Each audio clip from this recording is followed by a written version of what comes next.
The Joe Rogan Experience. Everybody has imposter syndrome too, man. When you meet famous people, like I had a phone call the other day with Johnny Depp. You did? Me and Johnny Depp are talking on the phone, and I'm like, what is going on in my fucking life? Where I'm here having a phone call with Johnny Depp. Do you want to come on the podcast? Oh, I don't know. I just wanted to talk to him. It was just a cool conversation. Really? Yeah. Good guy? Oh, he's a very I'm nice a fan. guy. I'm a big fan. Me too. He's love Johnny a Depp. sweetheart of a guy. Phenomenal. Too. But it's like talking to him on the phone. I'm like, what is this life? You know, and people, I bet even Johnny Depp feels like he's full of shit. Everybody feels full of shit. We all feel like a fraud. Like everybody's a fraud. Someone's going to pull the curtain up. Yeah. Like, fuck. And when everybody said, like, you suck, you're a fraud. Like, yeah, you're right. Everyone's a fraud. Yeah, cool, man. Everyone. I guarantee you, Daniel Day-Lewis probably feels like a fraud sometimes. It's imposter syndrome. Everyone gets it. But, so, talking to Johnny Depp, you're like, what the fuck is happening? I'm like, what is happening? And before happening? that was Kanye West. Yeah, that was weird, too. To you, that wasn't insane, too? That was weird, too. It was real weird. It's weird. I met Paul McCartney once at the Improv. I was like, hello? What in the fuck am I doing staring at you? How are you a real thing? How are you really Paul McCartney? Crazy. I didn't even stick around to talk to him. Just said hi and kept moving. Hi. He saw me do stand-up, too. I was thinking about him while I was in there. I was like, I hope he can handle it. What if Paul McCartney gets really bummed out? Walks away? What if did like the Caitlyn Jenner thing and heckles bummed you? out at me? You know? Have you ever talked to those guys and asked to come on the podcast and anyone said no? Or you don't even push it? Chappelle is an interesting one because him and I have talked about it. Yeah. No, Mike. No. I don't. No, sorry. Sorry. Yeah.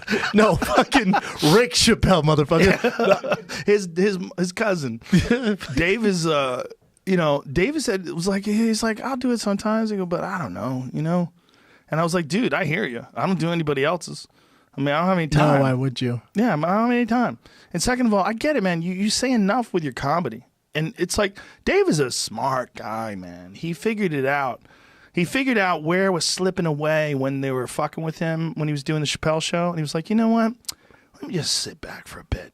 Sit back for a bit. And he started doing, do you know what he did? Is there what an artist Dave Chappelle is?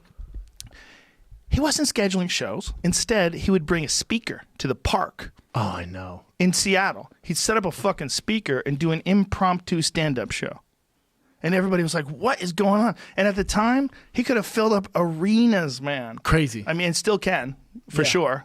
You know, still can. Still does. The ones I did with him were phenomenal. We had so much fun. But he decided to take time off. He decided that, like, let me just sit back. And you know this, especially at the level you're at, to step away is probably the hardest. To say no is probably the hardest thing.